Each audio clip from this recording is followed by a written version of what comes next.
todo lo que sea automatizar determinados procesos y quitar carga de trabajo al profesional bien formado, evidentemente redunda en beneficio de todos, puesto que tienes un proceso que evidentemente ese personal tan formado y, debo decirlo, además habitualmente de una altísima capacitación intelectual, se tiene que dedicar a otras cuestiones que no sea una preparación manual de algo que puede ser automatizado. Correcto. Has citado Valldebrón y tienen un proyecto interesantísimo que han compartido con nosotros y que estamos instalando también en el Hospital Universitario de Fuenlabrada de robotización de todo lo que es la validación, preparación de mezcla intravenosa y dispensación de farmacia oncológica. Y eso es algo que, evidentemente, si tú puedes tener una enfermera especialista y un técnico dedicado a otras tareas y que un robot te lo haga, evidentemente es algo fundamental.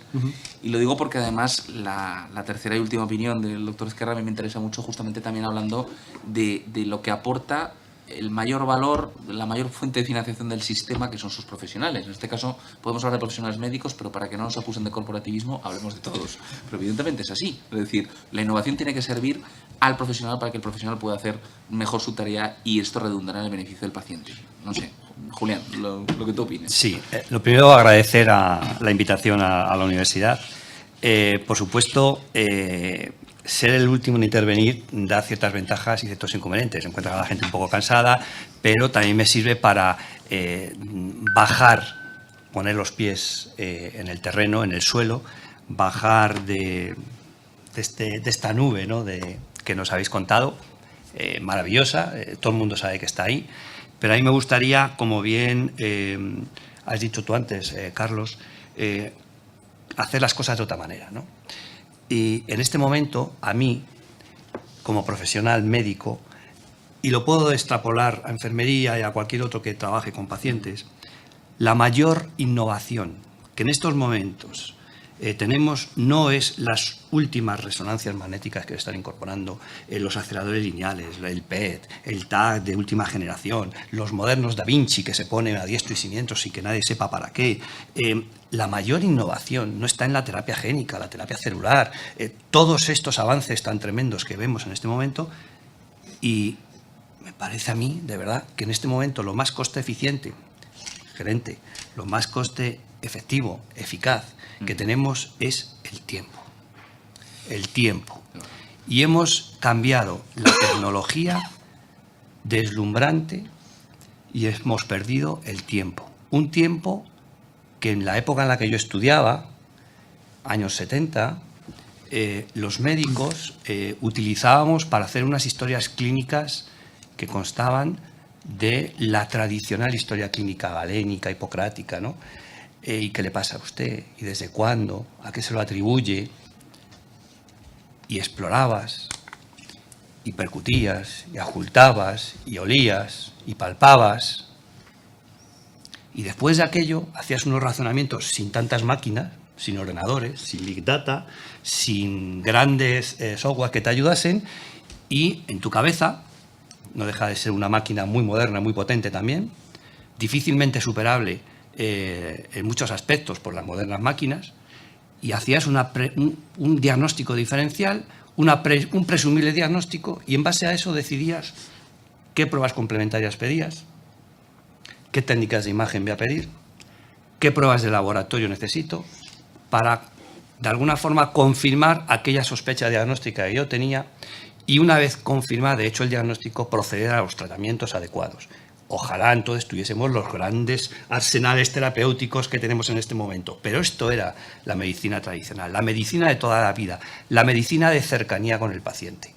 Y eso yo creo que es, ahora mismo, volver a eso sería la mayor de las innovaciones. Publicaba un libro en un pediatra, se llama Joaquín Callavez, me parece que decía lo de curar a veces, aliviar a menudo y consolar siempre. Eso no lo podemos olvidar nunca. Eso no lo hacen las máquinas, eso no lo hacen los ordenadores, eso no lo hace la moderna tecnología, eso lo hace el profesional, la persona, el médico, la enfermera, el celador que está con los pacientes. Tenemos que empezar a cambiar el concepto otra vez y olvidarnos, y ahí yo soy gerente igual que tú, ¿no? Olvidarnos que los hospitales no producen estancias medias, no producen altas, índices de rotación, índices de ocupación, rendimientos quirúrgicos. No, producen salud dentro de lo que se pueda, produce bienestar en los pacientes, alivio en muchos pacientes, que no podemos hacer nada más que aliviar muchas veces y consolar, y producen y yo me gustaría que produzcan asistencia cálida más que de calidad. Cálida, ¿vale? Son palabras parecidas, pero no son lo mismo. Por lo tanto, volver a esa medicina de antaño, en la cual el tiempo, la dedicación al paciente sin una pantalla interpuesta, donde mirar a los ojos al paciente, poderle coger de la mano para consolarle y para decirle tranquilo, se va a ir usted mañana, no se preocupe, le vamos a dar de alta, eso se pueda volver a producir, a generar, que esa innovación sea una realidad en todos los ámbitos de la asistencia sanitaria. Por eso yo creo que también estamos en un momento en el que afortunadamente todos los que estáis en esta parte de moderna investigación, desarrollo innovador, las tecnologías punteras, los emprendedores, vais a tener la suerte de ver cómo en los próximos 5 años pues nos vamos a jubilar aproximadamente un tercio de los médicos de los que estoy hablando, en los cuales me incluyo, y con ello dejaremos un terreno abierto, tremendamente abierto, a que seamos sustituidos por médicos jóvenes, emprendedores, innovadores, que están formándose en este momento, en este entorno en el que estáis vosotros comentando, que no es el entorno de la mayoría de los médicos que todavía estamos, independientemente de que se utilicen las tecnologías como es lógico y que utilicen las nuevas terapias como es lógico. Entonces, ahí tenéis un campo a desarrollar importante y vais a tener la suerte de que el recambio generacional va a estar de vuestra parte. Creo, porque un tercio de los que nos jubilamos dejamos una amplia plantilla como para ser, de alguna forma, sustituidos por médicos con otros conceptos, ¿no? Ya digo que actualmente el médico joven tiene una formación muy diferente de la que teníamos entonces. Nosotros nos hemos ido adaptando a los tiempos, pero ellos ya están en este tiempo y se están formando en el tiempo que a nosotros nos ha costado.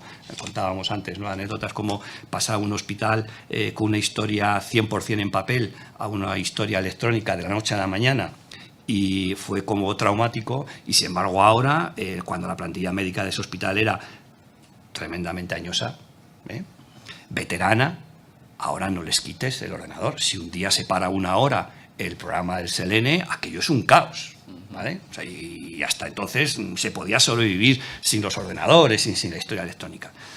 Esa es un poco la visión. Y yo resumiría en, de verdad, recuperemos el placer de ser médico, de ejercer de médico. Y el médico tiene que tener tiempo para dedicar a los pacientes. Tiempo para estar con el paciente, no para ver imágenes del paciente o para ver análisis estadísticos del paciente, informes que te emite un ordenador. Eso es un poco la intervención que quería hacer, porque me la habéis puesto fácil, ¿no? Después de escucharos, viendo un poco las edades vuestras y de las que tenemos ya algunos, pues me lo poníais fácil. Y eso es lo que yo quería comentaros.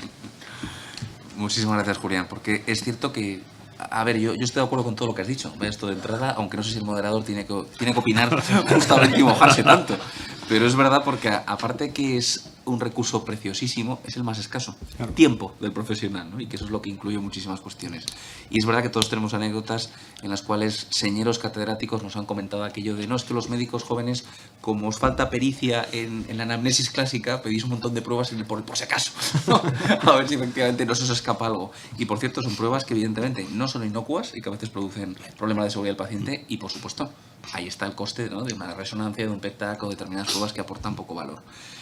Pues justamente sobre el papel, en este caso del clínico, del médico, que no solo diagnostica y trata, sino que también alivia, consuela, o así debería ser, y también registra, porque esto es una de las labores que justamente tenemos, ¿no? Así que me gustaría abrir fuego con la primera de las preguntas de los inscritos que amablemente nos habéis hecho llegar, pues comentando que es una pregunta compleja, ¿eh? A mí me gusta empezar siempre por lo difícil para luego progresivamente ir a cuestiones más fáciles, ¿no? En todo esto de la innovación, si está contemplada la gestión de las TICs en los registros clínicos, asociado a procesos de facturación en salud y auditoría de cuentas médicas. Es decir, a mí sí que me gustaría introducir algo, porque esto es un tema fundamental de los servicios de admisión de hospitales.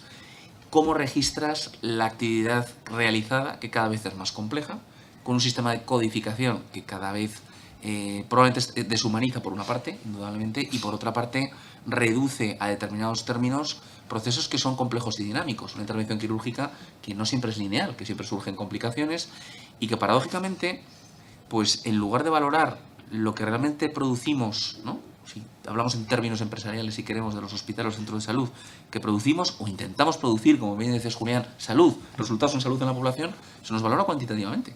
Cuánto es nuestro tiempo quirúrgico, cuánto es nuestro consumo, cuánto es nuestra estancia media y, por supuesto, cuántos GRDs, ¿no?, facturamos a lo largo del año por actividad. Y en este sentido, verdaderamente aquí, yo creo que esto lo opinan muchísimos gerentes, se nos queda muy corto el sistema de valoración. Es decir, en este sentido, las nuevas tecnologías nos ayudarán a codificar mejor, a facturar mejor cada proceso, a tener en cuenta la complejidad y la calidad del servicio prestado o del resultado alcanzado, más allá del número, de lo cuantitativo. ¿Qué opináis? Os lo lanzo a los tres. Sí, solo una cosa. Has mencionado una de las palabras clásicas, o uno de las... no es una palabra en sí, los GRDs. Efectivamente, da la sensación de que, aparte de estas medias y demás, lo que se valora, lo que se mide, GRDs. Informes al alta, cuantificar procesos realizados, diagnósticos, intervenciones, comorbilidades, patologías. Todo esto se extrae de una historia clínica que, para que puedan ser extraídos, tienen que ser de alguna forma incorporados. No puedes hacer un informe de alta o con los GRDs ajustados de verdad al valor, y no digo económico, al valor, la complejidad que para un clínico ha tenido un paciente, si no has sido capaz de tener, vuelvo a lo de siempre, tiempo para plasmar en ese documento que se llama historia clínica todo aquello que ha sido necesario realizar con ese enfermo. Todos conocéis, los que hemos hecho cursos de gestión de hace muchos años, como hubo un momento en el que Estados Unidos, que medía, porque allí se paga por GRDs, en fin, aquello, el coste de una hospitalización se mide en producto, en fin, y luego tiene unos dólares detrás. Bueno, pues se generó una figura porque era el codificador que intentaba de alguna forma dar valor al alta, valor económico, no valor clínico, no, valor económico. Y como el Medicare, bueno, los sistemas de salud americanos, pues contratando a precio de oro a revisores de codificadores para detectar si había o no fraude en las altas. Eso no es medicina, eso es otra cosa. Eso es otra cosa. Y yo creo que deberíamos intentar darle el tiempo necesario al médico para que escriba aquello que tiene que escribir, para que detalle aquello que tiene que detallar, y efectivamente a través de mecanismos modernos, de tecnologías, informáticas y demás, extraerlos, ser capaz de coger esa información de forma automatizada, ponerlo en un informe de alta y darle el valor que luego las gerencias, las consejerías quieren. Pero para que eso funcione, la base fundamental es que esté escrito en algún sitio, que esté registrado. Y el que registra lo que hace es el profesional. Y para registrar correctamente necesitas tiempo. No vale una historia clínica al uso de algunas especialidades que todos conocemos. Sí. Ingresa por, intervenido a, alta sin complicaciones. Ya está. Eso no es una historia clínica, ¿vale? Esos son 3 episodios, ingresas, se lo operas, se da de alta. Nada más. ¿Alguna opinión? Bueno, yo diría, y eso es también una experiencia personal mía, ¿no? Es decir, que estoy totalmente de acuerdo en... ¿no? Yo doy un par, si queréis, para daros la entradilla y ponerlo más fácil. A ver, lo primero de todo es, evidentemente, yo creo que apoyarse en datos, fundamentalmente. Es decir, que el sistema público conozca, que los decisores de los sistemas sanitarios conozcan datos claros por los cuales determinada innovación tiene que ser incorporada. Lo segundo, efectivamente, en la perseverancia y la paciencia para informar desde una perspectiva muy distinta a aquellos que son los decisores fundamentalmente de un presupuesto finalista que se posiciona y donde habitualmente no ha tenido cabida para la innovación. Y tercero, incluso comenzar por un cambio de nomenclatura. El día que dejemos de hablar de gasto sanitario como si fuera, desde la perspectiva de economía y hacienda, algo que no tiene retorno, y hablemos de inversión en salud de la población, probablemente comenzaremos a entendernos más y sea más fácil el cambiar el sistema público sanitario. Porque además, evidentemente, nosotros no somos, digamos, en términos de rentabilidad empresarial, no lo somos a un ejercicio fiscal, no lo somos a un año. Los resultados del sistema de salud, esos resultados en la población se notan a 1 a 2 generaciones y probablemente lo vamos a ir viendo. No sé qué os parece. Yo creo que hoy hemos conocido un dato muy importante. Han anunciado que España en el año 2034, me parece que es cuando han dicho, ¿no?, pasará, o está previsto, que gracias a nuestro sistema sanitario, gracias a cómo abordamos nosotros la salud en su más amplio concepto, sobre todo también métodos de modelo de vida, clima, en fin, lo que es el modelo mediterráneo, nuestra alimentación, pues España va a pasar en este periodo cortito de tiempo de ser la cuarta en expectativa de vida a ser el primer país en expectativa de vida, lo cual va a ir más a favor de lo que estabas comentando antes, de que vamos a cronificar aún más la salud, las necesidades sanitarias. Entonces, hay que liderar esto, efectivamente, pero liderar algo y hacerlo desde un punto de vista que parezca que es Hacienda la que está en ello, va en contra del desarrollo, o por lo menos de conseguir que los profesionales se sumen al carro. Tenemos que decir, y has dicho bien, es decir, nosotros no producimos, no es un gasto la sanidad es una gran inversión, como pasa con la educación. Invertir en sanidad posiblemente genera expectativa de vida mejor, con mejor calidad de vida, y vamos a conseguir muchísimos beneficios, más de lo que cuesta realmente lo que gasta la sanidad.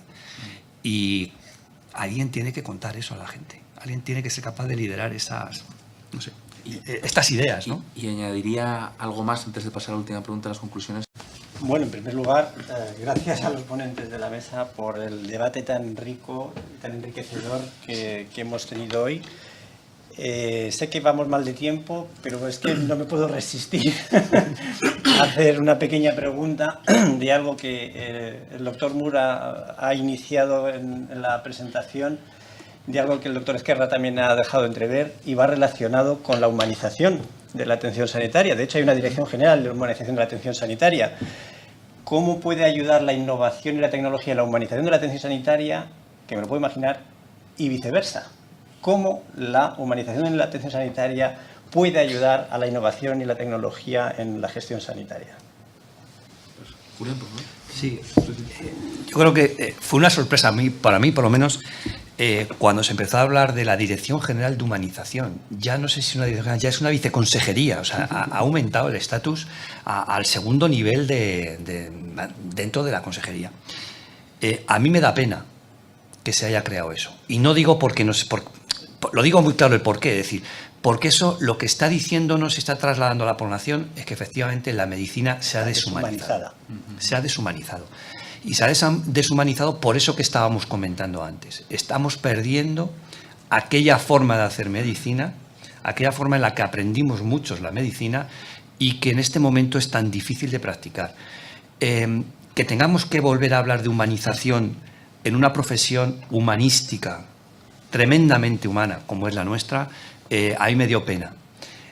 Tampoco comparto del todo el que se tenga que hacer ahora de la humanización bandera y que esté en todos los saraos, en todos los foros, en todos los lados, hablando de la humanización. Ahora van a hacer un cuestionario a los profesionales sobre si eres humaniza, si no humaniza. Creo que se está pasando desde un lado al extremo contrario en muy poco tiempo. Y de verdad, insisto en lo que he dicho antes en la primera intervención, todo pasa porque el médico, porque la enfermera, porque el auxiliar, porque el técnico, el que trabaja con pacientes, tenga tiempo para estar con el paciente. Eso es humanizar, darle el tiempo que necesite, darle calidez. Darle calidad también, por supuesto, es nuestro compromiso, pero darle calidez.